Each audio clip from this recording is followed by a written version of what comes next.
Penyakit ini membawa stroke, termasuk kanker, termasuk saraf kejepit, sebenarnya dari situ. Makanya di masa Nabi Musa, penyakit ini sudah datang, tapi dia tidak akan hancur. Bahkan cucu Rasulullah, anak Sayyidina Ali karamallahu wajhah, juga kena penyakit ini selama 3 hari. Sehingga Rasulullah berdoa supaya Allah menurunkan obatnya. Dan ternyata malaikat Jibril membawa obat langsung kepada Nabi dengan 3 kalimat. Makanya kalau Bapak Ibu tidak mau kena stroke, termasuk saraf kejepit, amalkan itu sebelum tidur. Itu wasiat Rasulullah. Tapi jangan tidur sesudah sholat asar sampai isya. Karena di situ orang terserang penyakit ini. Jasad dan rahasia itu juga dari nurnya Muhammad. Jasad ini kenapa dari nur Muhammad? Karena 4 unsur. Yang pertama adalah angin, yang kedua adalah api, yang ketiga adalah air, yang keempat adalah tanah. Jasad kita itu diciptakan dari 4 unsur. Api, angin, air, tanah.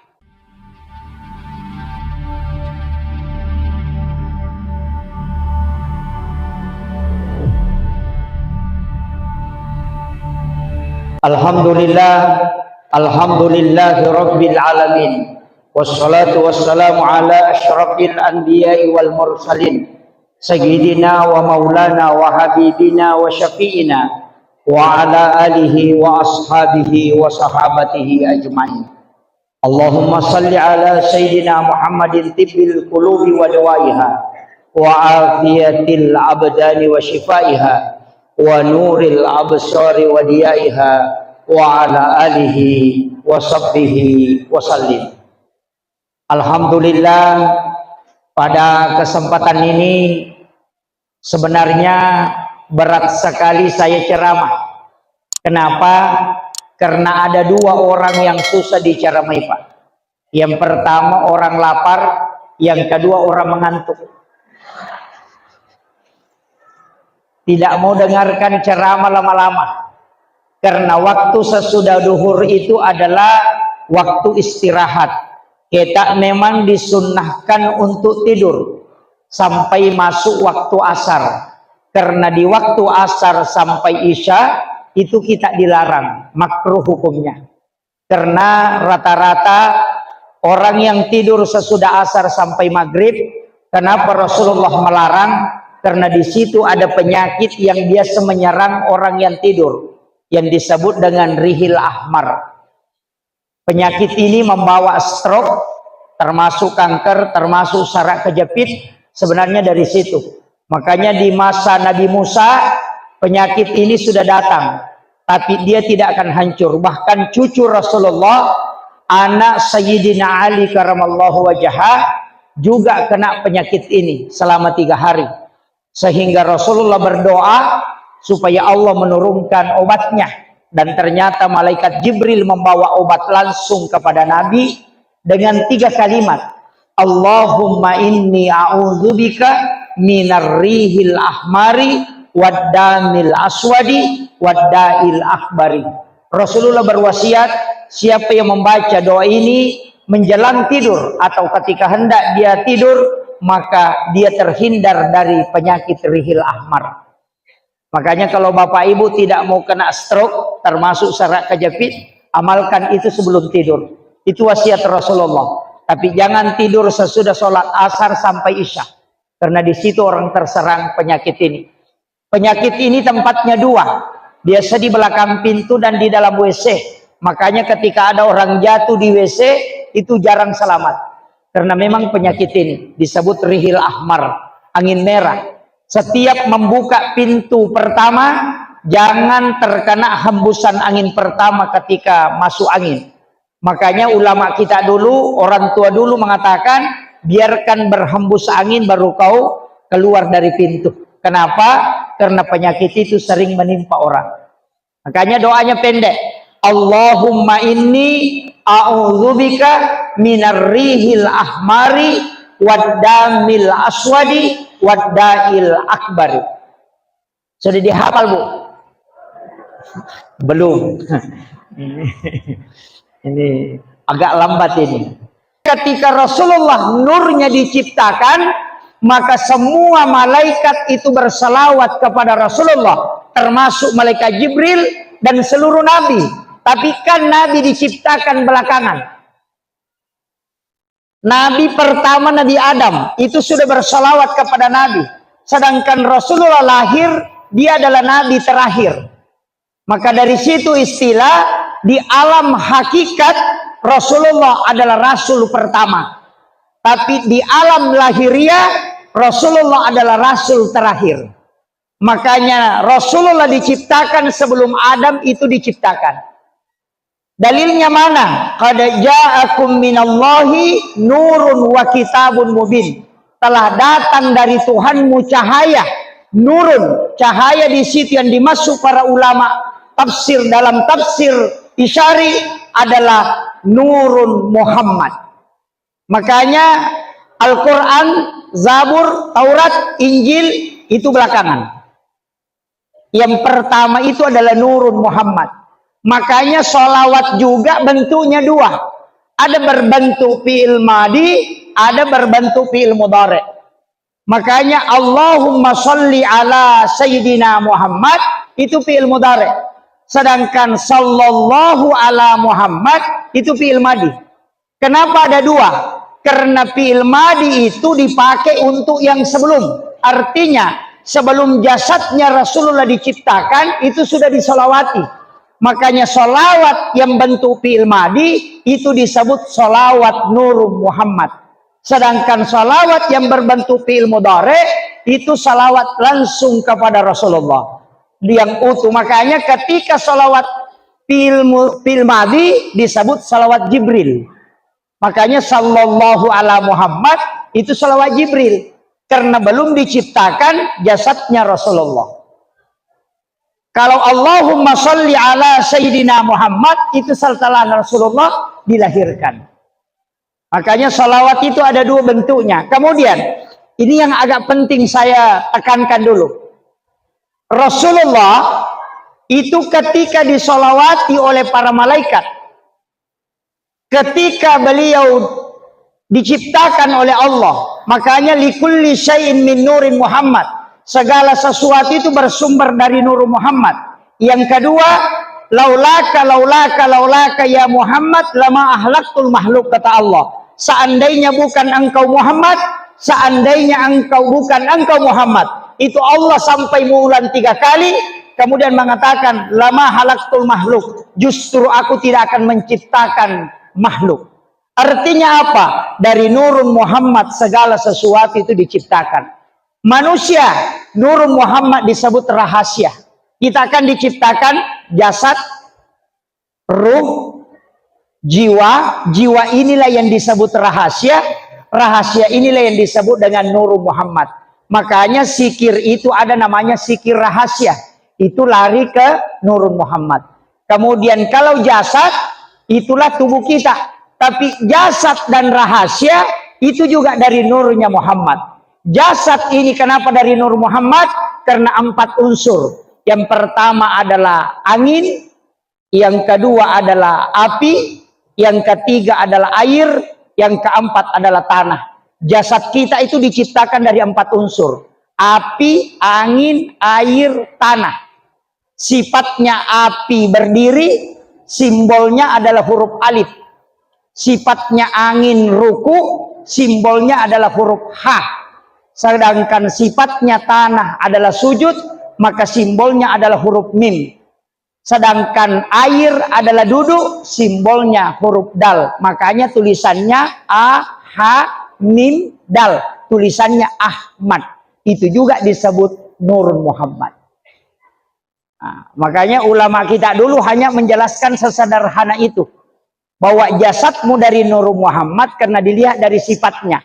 Sholat juga Pak dari Ahmad itu. Berdiri alif, ruku A, H, sujud mim, duduk dal. Tulisannya juga adalah Ahmad. Makanya kalau orang berdiri ruku sujud, itu sebenarnya adalah Nur Muhammad. Ketika orang sholat, kepala huruf mim, dada huruf H, pinggul huruf mim, kaki huruf dal. Tulisannya Muhammad. Nah, itu yang menyatukan. Sehingga orang dulu itu kalau mempelajari sholat, bahwa dirimu adalah sholat, dan juga dirimu adalah Nurun Muhammad. Itu yang disebut rahasia. Tapi saya ingin kasih tahu sedikit. Maulid itu Pak tidak ada hukumnya. Tidak ada hukumnya. Kalau orang mengatakan maulid itu haram, maulid itu makruh, maulid itu bidah. Tidak, maulid itu tidak ada hukumnya. Kenapa? Maulid itu kan waktu kelahiran. Apa hukumnya? Tidak ada. Maulud Nabi yang lahir juga tidak ada hukumnya. Nanti diperingati baru berubah bisa menjadi hukum. Sama dengan gelas. Gelas itu tidak ada hukumnya. Tapi ketika dipakai minum obat itu bisa jadi sunnah. Dipakai minum air sam-sam itu bisa menjadi sunnah karena fungsinya. Tapi ketika dipakai minum minuman keras maka itu haram karena fungsinya. Jadi gelas tidak punya hukum, tapi ketika difungsikan dia bisa melahirkan hukum. Pisau tidak ada hukumnya, tapi ketika dipakai menyembelih binatang kurban maka dia sunnah. Tapi ketika dipakai mengancam orang untuk diambil hartanya maka dia haram. Pisau tidak punya hukum, nanti difungsikan baru lahir hukumnya. Maulid dan maulud tidak ada hukumnya. Tapi ketika kita memperingati dengan mendengarkan ceramah bersedekah silaturahmi, maka dia menjadi sunnah. Bukan maulidnya, tapi peringatan itu yang ada di dalamnya menyebabkan dia menjadi sunnah karena fungsinya. Tapi ketika dia dilaksanakan untuk berebut makanan, kemudian berkelahi sehingga menginjak-injak makanan, maka itu menjadi haram karena perbuatannya. Ini harus dibedakan dulu. Sudah paham? Ibu, udah paham? Itu kita mau meneladani akhlak Rasulullah. Bu, saya kasih tahu. Salah satu akhlaknya Rasulullah dari sekian banyak, itu adalah pemalu. Pemalu sekali itu Rasulullah. Matandre siri nabita. Sehingga dia tidak mengambil sesuatu kalau tidak dikasih. Denalay agagay ko deni aleng. Apalagi alena malangi alena deh memang. Kalau dia yang mau ngambil sendiri sesuatu tidak bakalan. Jadi saya mau lihat nanti.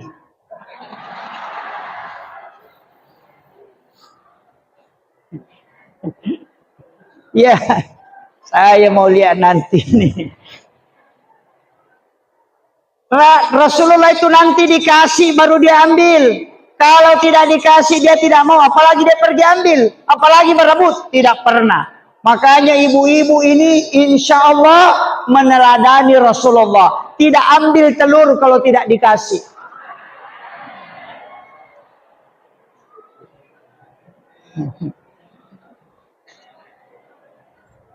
Iya. Tapi saya kasih tahu, kenapa orang berebut telur? Di Sidra Pak, di situ telur banyak jadi. Banyak sekali pemelihara ayam di sana banyak sampai ribuan. Dan ternyata ketika acara Maulid yang pelihara ayam ribuan telur di rumahnya berebut telur juga kalau Maulid. Apalagi yang tidak. Kenapa? Segala sesuatu yang disandarkan kepada Rasulullah pasti mulia. Kalau bapak ibu bawakan tetangganya telur biasa 2 biji, maka dia pasti marah.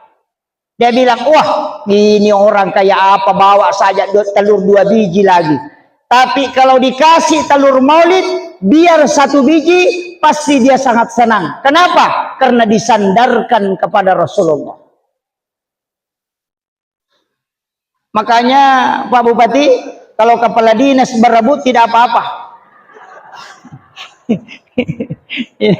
Iya, itu tanda kecintaan mencintai. Kenapa?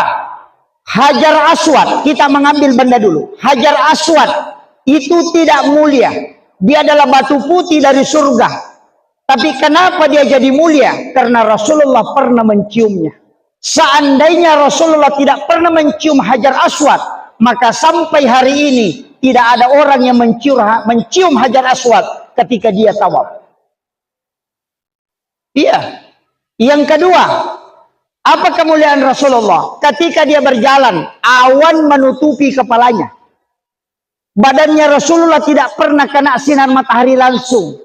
Bukan karena Nabi takut hitam. Nabi merindukan kena sinar matahari. Tapi kenapa awan menutupinya? Karena ketika nurnya Rasulullah tembus dengan nur matahari, maka pasti matahari hancur. Jadi matahari itu dilindungi oleh awan, bukan karena Nabi tidak mau kena sinarnya, tapi karena matahari akan hancur ketika dia bersentuhan dengan nurnya Rasulullah secara langsung. Itulah kemuliaan Rasulullah. Maka nur Rasulullah ini sangat luar biasa Bapak Ibu sekalian. Dari situlah ketika kita baca Barasanji, Maulidul Barasanji, pada saat Mahalul Qiyam, apa yang kita baca sholawatnya? Bukan Allahumma sholli, tapi kita baca Sallallahu ala Muhammad, karena itu adalah sholawat nurnya Rasulullah. Dan kita berdiri. Kenapa berdiri? Karena nur Rasulullah itu bisa berada di mana saja ketika dia disebut. Nah, ini penting karena banyak orang yang menyalahkan ini. Tidak paham.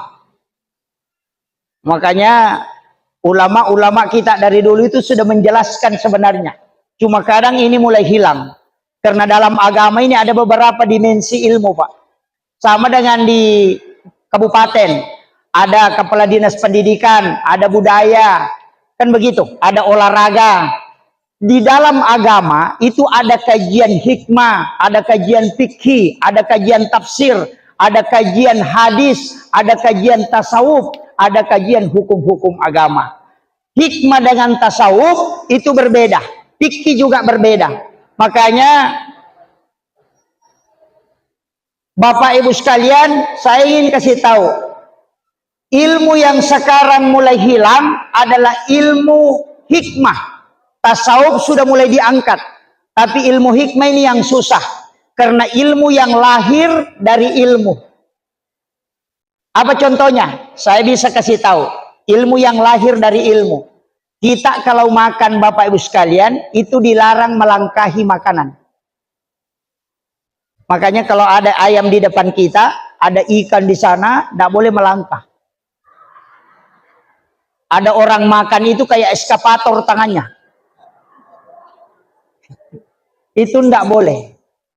Kenapa? Itu dijelaskan dalam ilmu hikmah. Orang yang mengambil makanan yang ada di depannya, itu bukan dia yang mengurus rezekinya, tapi orang yang akan menguruskan rezekinya untuk ke dirinya. Tidak setengah mati kerja orang itu. Tapi kalau ada orang mengambil makanan yang melangkahi makanannya di depannya, rezekinya tidak akan datang kecuali dia harus mengurusnya. Nah. Makanya orang tua dulu pakai istilah pamali. Pamali itu berlaku bukan dalam fikih, tapi berlaku dalam ilmu hikmah. Makanya orang Bugis pakai baki supaya bisa diputar. Nah, itu caranya. Yang kedua, ilmu hikmah juga ini, Bu. Perempuan kalau makan dilarang buka mulutnya kalau mengunyah. Bu, dilarang buka mulutnya kalau mengunyah. Hanya kalau menyuap tetap bisa buka. Tapi kalau mengunyah rapatkan bibir. Hanya rahang yang bergerak. Kalau laki-laki tidak apa-apa, yang tentu tidak bunyi. Kenapa perempuan disuruh tutup mulutnya, bibirnya ketika dia makan? Hanya giginya yang digerakkan. Itu supaya suaminya pengantin baru setiap malam.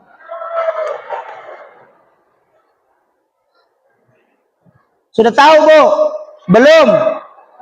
Perempuan kalau bibirnya yang di atas rapat, yang di bawah juga ikut rapat. Belum mengerti? Ah, sudah, alhamdulillah. Kalau tidak mengerti, saya tidak bisa lagi jelaskan itu, Bu. Itu ilmu hikmah. Makanya orang tua dulu kalau ilmu hikmah dia pakai istilah pamali. Kenapa? Tidak berdosa orang yang melakukan, tapi akan mempengaruhi kehidupan dunianya. Nah, makanya dilarang menyapu kalau malam hari. Kenapa? Karena itu malaikat rahmat bisa keluar dari rumah. Itu larangan semua. Itu masuk ilmu hikmah. Kalau ilmu hukum larangannya haram atau makruh. Jadi makruh itu kebalikan sunnah. Kalau sunnah berarti perintah Nabi.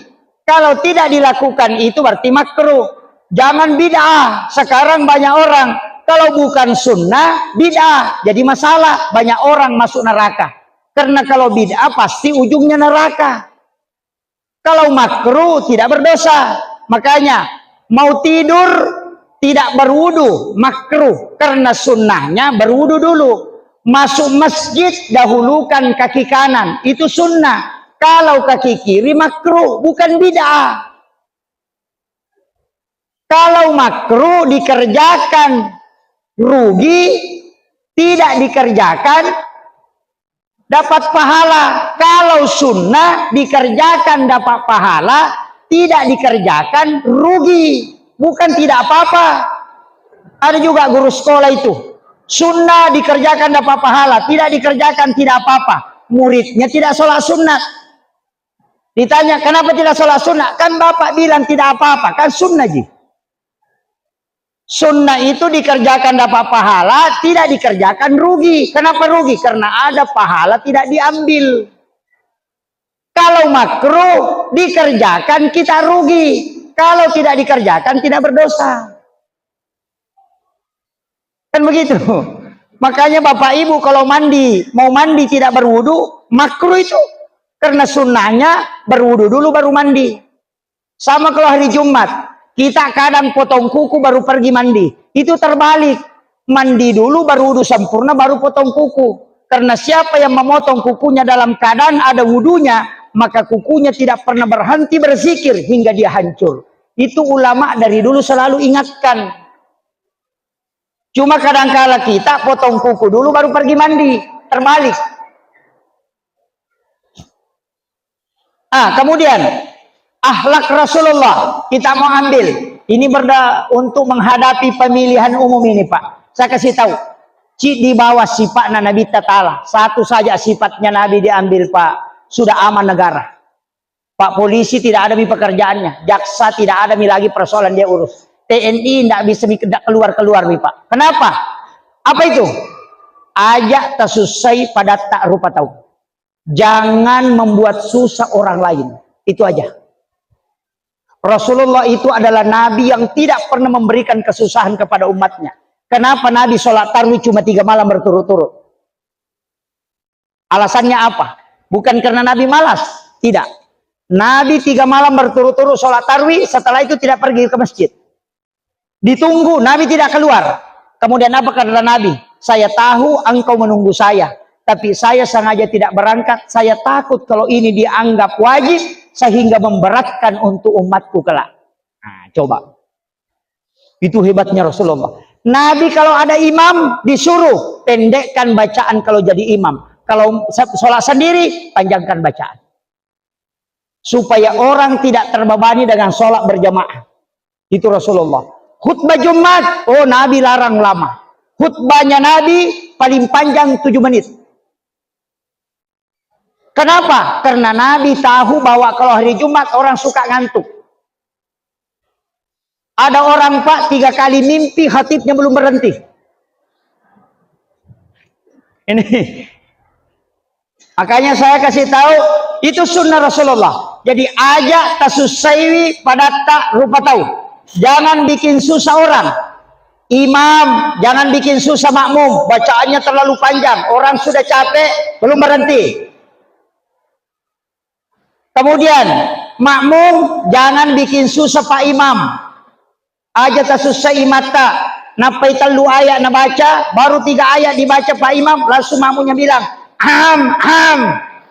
Ini banyak ini. Dan bikin stres Pak Imam. Begitu juga Ustaz.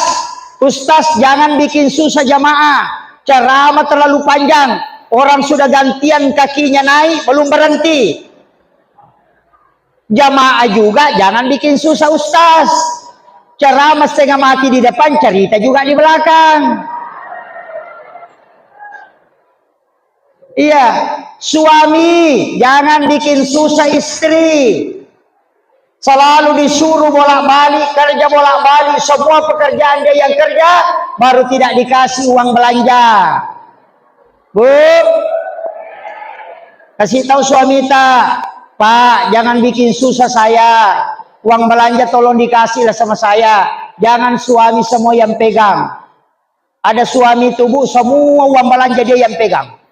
Istrinya mau sedekah, tidak dikasih. Kalau ada suami begitu Bu, bacakan surah Yasin.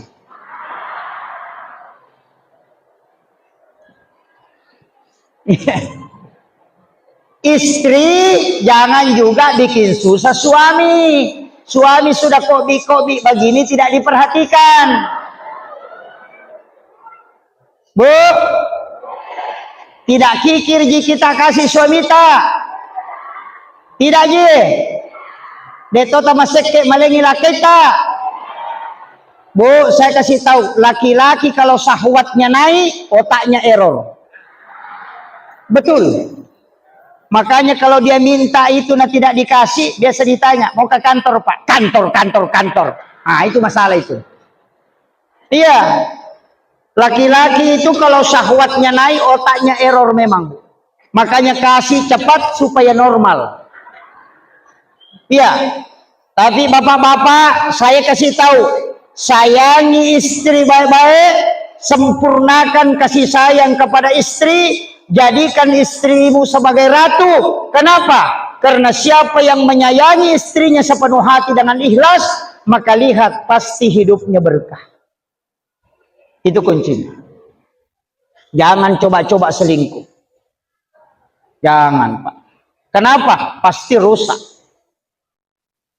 Orang hebat itu, Pak, saya tidak lihat laki-lakinya, suaminya.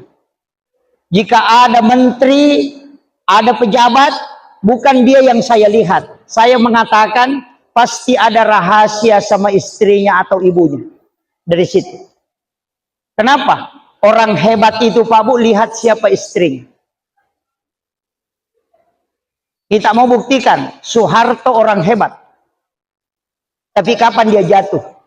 Ketika Ibu Tin wafat. Habibie, siapa yang tidak kenal? Orang hebat.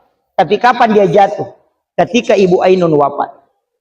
Susilo Bambang Yudhoyono 2 kali jadi presiden, seorang panglima TNI. Kapan dia tidak bisa bangkit? Ketika Ibu Ani wafat. Ini yang orang tidak bisa baca. Bahwa wanita yang mendampingi seorang suami itu sangat hebat. Karena doa wanita istri 3 kali lebih cepat diterima dibanding doa suami. Makanya bapak-bapak saya kasih tahu, perbanyaklah istri supaya banyak yang mendoakan.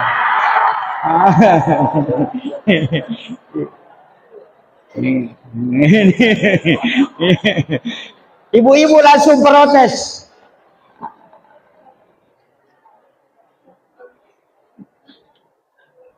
Kemudian saya kasih satu hal yang sangat pokok dalam kehidupan, Pak. Artinya apa?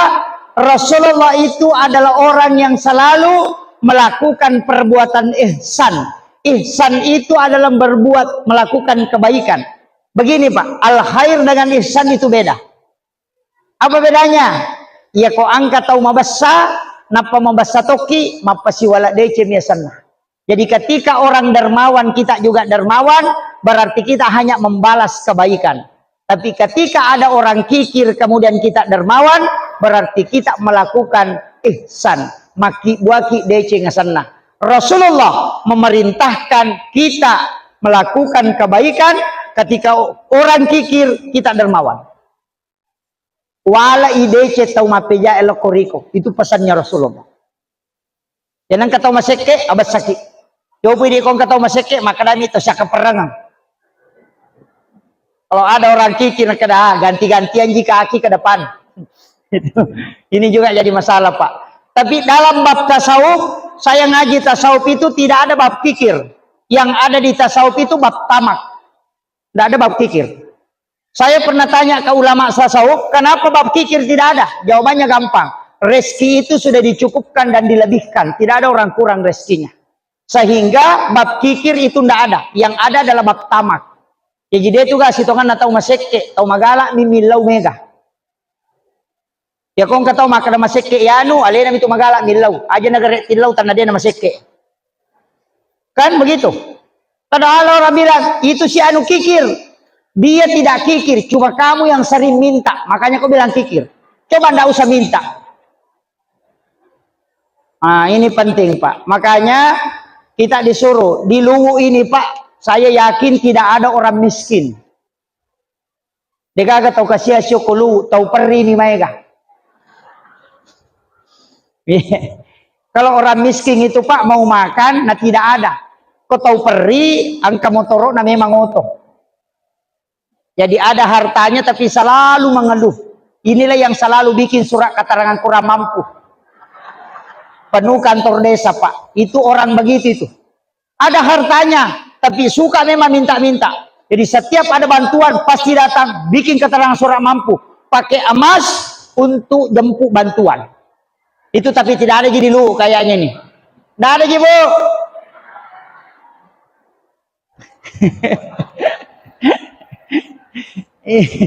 Tulipan no kantor desa. Kenapa? Karena dia selalu ingin mendapatkan harta padahal dia sebenarnya kaya. Banyak hartanya, cuma perasaan yang selalu merasa sedikit. Kemudian saya wasiatkan kita meneladani Rasulullah. Bagaimana caranya? Rasulullah itu ketika diteladani dalam sifat kepemimpinan Rasulullah, ini yang diambil simbol Pak. Makanya orang maulid itu batang pisang yang dibawa. Batang pisang itu tidak ada yang bengkok. Orang tua dulu itu melihat tidak ada batang pisang bengkok. Angka ke batang uti majeko. Tidak ada. Semua lurus.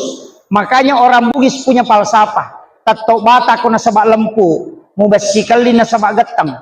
Akawali ko na sabak ada tongang. Musandre iri indo ambo tama pasilangang. Alay sipa na wae. Nalay mariaway na mega kegunan na lopadan dari pancaji. Makanya dipakai batang pisang. Yang kedua, pisang itu Pak, kalau ditebang pasti naik daunnya. Kalau belum pernah berbuah. Tapi kalau sudah berbuah, tidak akan naik daunnya. Tapi kalau belum pernah berbuah, kalau ditebang pasti naik. Termasuk ini pisang belum berbuah, itu ada daunnya naik sedikit. Biar batangnya tidak ada. Kalau dia sudah ditebang, pasti naik lagi daunnya. Apa pesannya? Pisang tidak mau mati, kecuali ada hasil yang bisa dia lakukan untuk memberi manfaat. Dalilnya khairun nasi ampa'hum linnas. Itu tapaulnya di situ Pak. Makanya batang pisang dipakai. Yang ketiga, pisang kalau berbuah, yang kelihatan pertama itu jantungnya, bukan buahnya. Makanya selalu diberi pesan, apapun yang kau mau lakukan, dahulukan keikhlasan. Semakin besar jantungnya, maka sisirnya pasti banyak. Ketika jantungnya kecil, sisirnya juga kecil. Artinya apa? Keikhlasanmu menghasilkan hasil yang jelas. Ketika keikhlasanmu besar, maka hasilnya besar. Tapi kecil-kecil juga hasilnya kecil. Makanya pisang itu yang kelihatan pertama jantungnya dulu. Itu pesan untuk kita. Yang keempat, pisang itu Pak, kalau dikupas kulitnya, yang di dalam dan yang di luar itu sama. Semakin dikupas, semakin bersih. Artinya manusia mestinya begitu. Jangan model penampilannya saja indah, tapi ucapannya dan hatinya, pikirannya harus sebersih batang pisang itu. Itu pesan Pak. Maka de guru tak atekamu bicaramu pangkau kamu pada manang. Aja nalia mu pola mu pugau. Kalau di depan kita bilang iye, tapi kalau tidak ada orangnya bilang biye, wah itu yang bahaya. Terutama Pak anggota dewan itu biasa dikasih begitu Pak. Kalau dia kampanye, insya Allah Pak, insya Allah. Orang luwu sama orang sidrap, kalau bilang insya Allah, perjelas dulu. Karena insya Allahnya dua. Insya Allah mencoblos, atau insya Allah tidak mencoblos. Makanya kalau dia bilang insya Allah, perjelas dulu. Itu insya Allah. Makanya diundang rapat, insya Allah. Dalam hatinya, insya Allah tidak pergi. Nah, ini fatal ini. Makanya saya kasih tahu. Tapi dari situlah saya selalu pesankan, jangan coba-coba Pak. Anggota dewan itu terpilih, usahakan tidak usah dia bagi-bagilah. Bagi-bagi ini, mau kasih sembako apa setengah mati kasihan. Baru mau mengabdi ke negara sudah keluar modal. Kalau saya jangan minta apa-apa dari anggota dewan, dukung dia sepenuh hati. Insya Allah kalau naik pasti nak ingat semua. Tapi kalau nak kasih ki baru dicoblos, pasti dia bilang mau ni apa? Sudah Tommy ku bayar. Selesai. Udah paham Bu?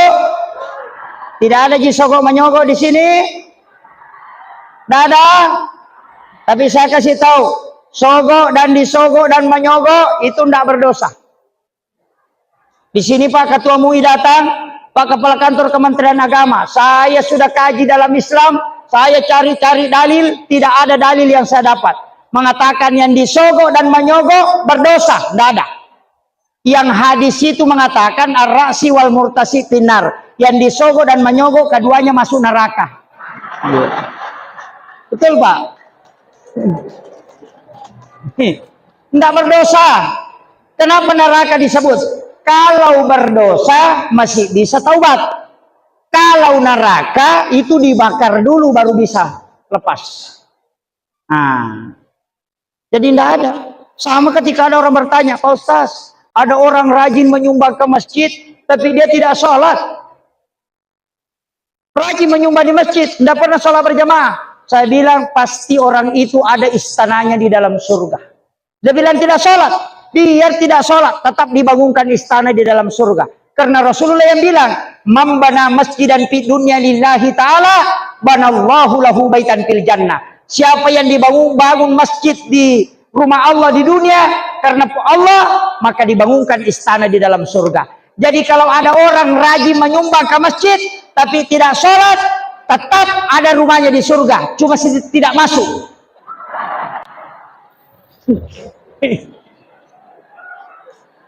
Iyalah, karena Nabi bilang dibangunkan istana, tidak mengatakan masuk ke dalam surga.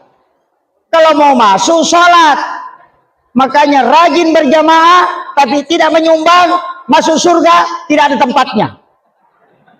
Tapi rajin menyumbang, tidak sholat, ada rumahnya tapi tidak masuk.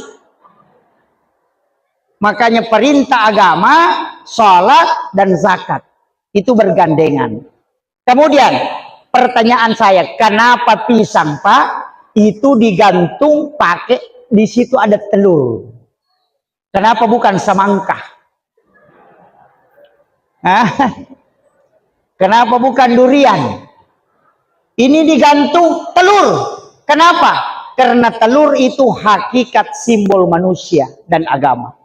Telur itu pasti tidak ada yang bundarnya utuh.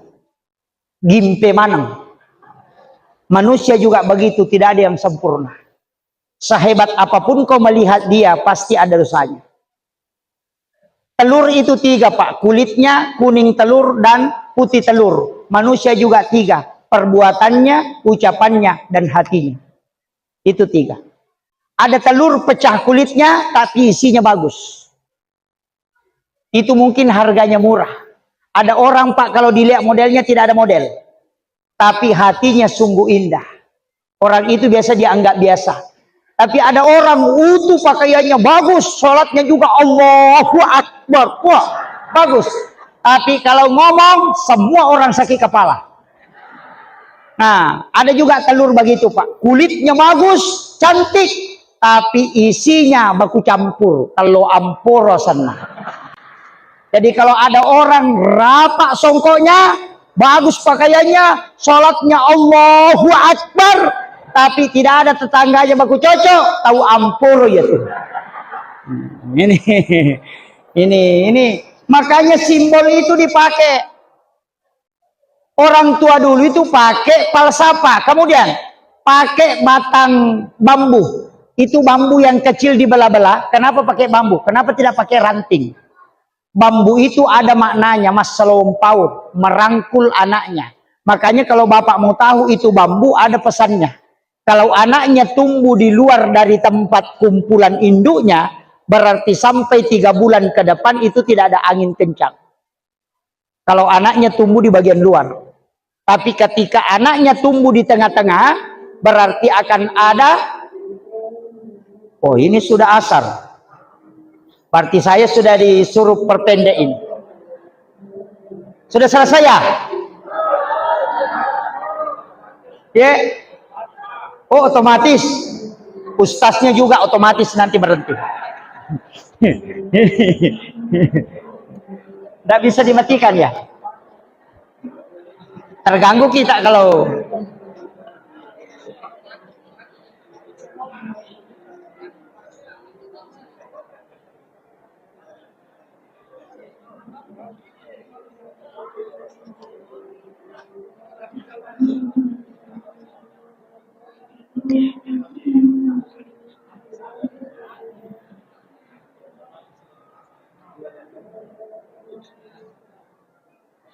Satu. Ah, ya sudah mati. Nanti kalau menyala lagi saya berhenti. Kemudian, kenapa kita bawa songkolo? Songkolo itu istilahnya suku, siama itu uhuah. Maka songkolo itu tidak mau memisah, selalu baku ikat. Kita itu mestinya begitu, Pak. Jangan gara-gara politik kita bercerai-berai. Gara-gara politik kita baku bombe. Oh, banyak sekali Pak sekarang. Makanya saya kasih tahu, jangan kita baku bombe gara-gara partai politik, gara-gara anggota dewan. Silahkan pilih yang kita mau pilih, bupati yang kita sukai pilih, tapi jangan sekali-kali selalu mencaci orang. Jangan. Lakukan sholat sunnah istihara, lakukan istihara, minta petunjuk yang terbaik, kemudian doakan para pemimpin kita. Bupati kita luar biasa, mengadakan maulid. Masih jarang bupati itu biasa datang Pak, kalau maulid. Ini beliau yang mensponsori maulid ini itu luar biasa. Masyarakat kita doakan Pak Bupati. Semua mestinya berdoa Pak. Saya itu selalu mengatakan, jangan caci orang, kau doakan. Kalau doamu mustajabah, Allah akan memberi hidayah. Itu kuncinya. Jangan selalu dicaci, ini si anu, ini si anu. Tapi bagusnya Pak, kalau bupati selalu dicaci, itu pahalanya besar. Kenapa? Karena rekening amalnya selalu masuk. Karena orang yang mencaci orang itu pahalanya pindah. Kebaikannya pindah kepada orang yang dia caci. Mestinya kalau orang caci kita, ucapkan terima kasih. Nah, kemudian, ibu-ibu, Bu, saya ingin kasih tahu. Sekarang jaga baik-baik suami tak. Jaga baik-baik. Karena ternyata sekarang sudah banyak pencuri suami. Betul Pak? Kenapa banyak pencuri suami? Karena perbandingan perempuan dengan laki-laki itu sudah melebihi 1:5 Pak. Ada mengatakan 1:7. Jadi kalau ada laki-laki sudah menikah 1, berarti ada 6 gadis tidak dapat bagian. Tapi gadis itu tidak bahaya. Yang bahaya itu janda. Tidak aja di sini, tidak ada Ji. Bahaya itu janda Pak. Kalau gadis masih malu-malu, kalau janda itu bahaya, los-los. Itu yang suka bikin TikTok itu. Masuk ke kamar secara langsung pakai baju lengan pendek, celana pendek, baru goyah. Aku pengen dimanja. Oh, itu yang bahaya. Itu yang bikin error suami tak. Makanya jaga baik-baik suami tak, Bu. Jaga baik-baik dia. Iya. Saya kasih tahu. Makanya ibu-ibu jangan juga bikin status di Facebook. Sering bikin status sedikit-sedikit bertengkar sama suami, langsung bikin status besar-besar. Aku menyesal. Pengkhianat. Baru bikin gambar lope-lope pecah. Langsung ada duda yang komentar, sabar saya. Itu masalah. Tidak aja di sini. Tidak ada Jibu. Oh, jangan bikin status. Facebook tidak pernah menyelesaikan masalah. Mau buktikan? Kalau mau buktikan, nanti kalau pulang ke rumah Bu, langsung bikin status. Saya punya utang 300.000. Ada gak yang bisa bantu? Pasti tidak ada yang bilang kirim nomor rekening. Apa yang dia bilang? Up.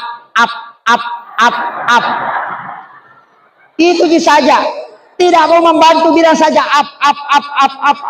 Kok sampai 100 up? Padahal kita butuhkan bantuan, bukan up. Facebook tidak ada solusinya.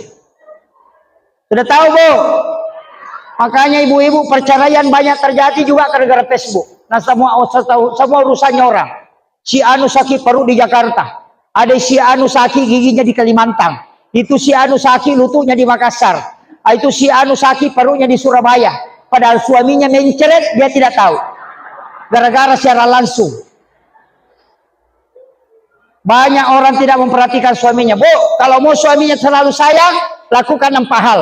Yang pertama, ketika dia mau jalan, antar ke depan pintu, salaman, cium keningnya, baru usap lengan kanannya, kasih tahu, hati-hati ki sayang, hati-hati ki sayang, kutunggu ki kembali. Tidak melihat gadis itu kalau dia jalan. Tapak komoro lah kita.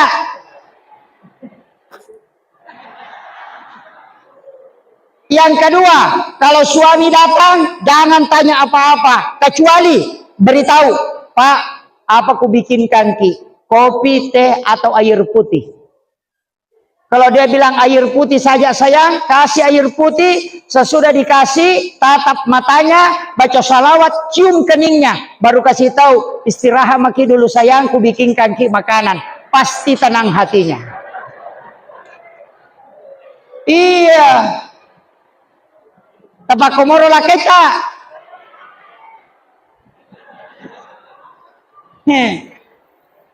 Kenapa banyak suami lebih senang di warkop daripada di rumah? Kalau di warkop masuk langsung ditanya, pesan apa pak? Kalau di rumahnya, kau boleh. Dari mana? Baru muncul. SMS tidak dibalas, WA tidak dibuka.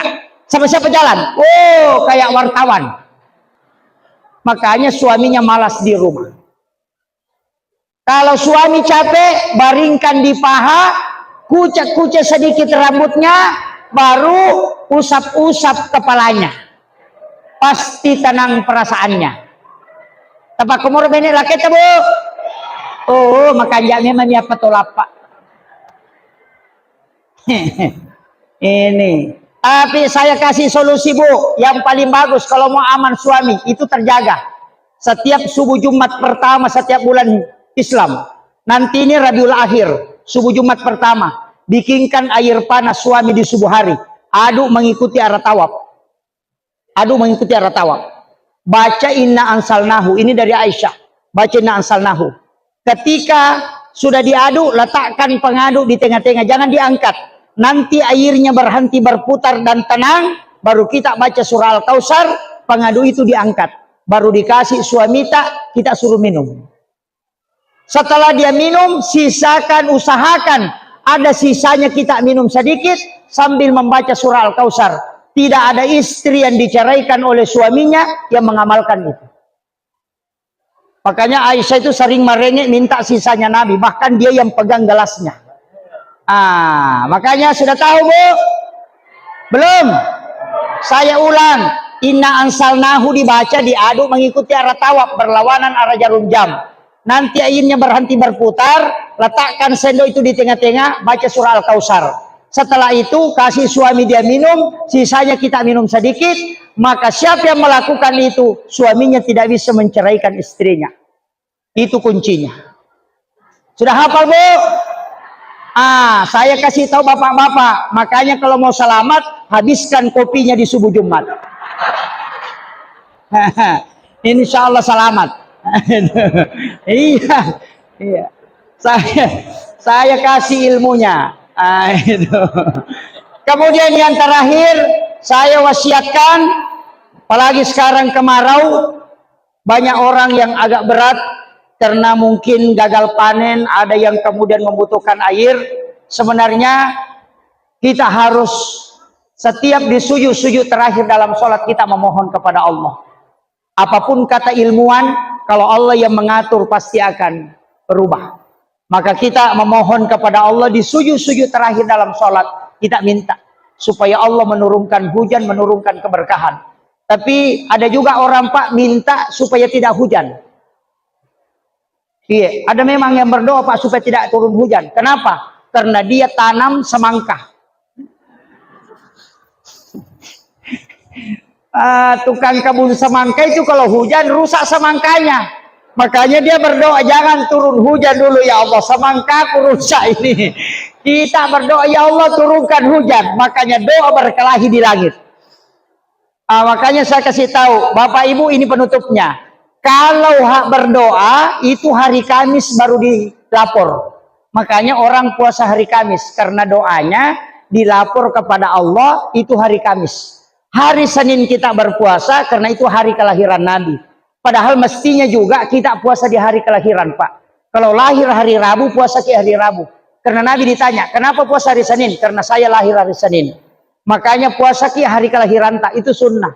Dan Kiai Hamid Pasuruan mengatakan siapa yang berpuasa pada hari kelahirannya, maka pasti tidak ada penyakit yang bisa merusak tubuhnya. Makanya rata-rata sahabat itu sehat dan kuat fisiknya. Itu karena puasa di hari kelahiran. Rasulullah puasa di hari kelahiran. Cuma kebetulan Nabi dilahirkan hari Senin, maka dia puasa hari Senin. Kalau kita hari Rabu, puasa hari Rabu. Tetapi tetap puasa hari Senin. Sebagai puasa sunnah kelahiran Nabi. Hari Kamis dilapor. Makanya kalau berdoa lebih cepat kalau pakai sholat. Jangan pakai doa langsung, pakai sholat. Karena sholat tidak melalui perantara malaikat. Makanya Bapak Ibu kalau berdoa hari Senin, hari Selasa, hari Rabu, hari Kamis baru dilapor. Banyak orang itu berdoa beda-beda. Hari Senin minta sepeda, Selasa minta motor, hari Rabu minta mobil. Malaikat stres. Nah bilang, saya belum lapor, sudah 3 minta. Makanya istiqomah dalam doa. Jangan merubah doa selama 40 hari, maka insya Allah akan dijabah. Dari situlah kalau ada anak kita bilang, belikan sepeda, belikan sepeda. 1 minggu saja selalu bilang, belikan kak sepeda mama, belikan kak sepeda bapak. Pasti kita belikan sepeda. Tapi kalau dia minta hari ini sepeda, besok motor-motor, besoknya lagi sepeda, besoknya lagi baju, pasti kita belikan es krim supaya dia diam. Begitu juga orang yang bermunajat kepada Allah. Tapi Rabbana atina fid dunya hasanah, singgah, baru isi doa, baru wafil akhirati hasanah, baru isi kembali, wakina azabannar, baru isi. Karena doa ini itu adalah cek kosong, belum ada isinya. Makanya disebut sapu jagat. Makanya Rabbana atina fid dunya hasanah, singgah, decengagana lino tacinai, minta di situ. Itu banyak orang tidak tahu Pak. Itu saya ambil ilmunya dari guru Kiai Abdurrahman Amodale almarhum al-maghfurlah. Itu wasiat beliau. Makanya kalau doa pakai itu, Rabbana atina fid dunya hasanah, singgah, minta maki di situ. Kalau anak minta, kalau mobil minta. Wafil akhirati hasanah, itu yang diminta tadi, minta menjadi kebaikan di akhirat. Wakina sabanar, minta supaya tidak disentuh api neraka, apa yang kita minta. Makanya disebut sapu jagat. Seluruh isinya dunia bisa dikasih masuk. Akhirul kalam, wallahul muwaffiq ila aqwamit thoriq. Assalamualaikum warahmatullahi wabarakatuh.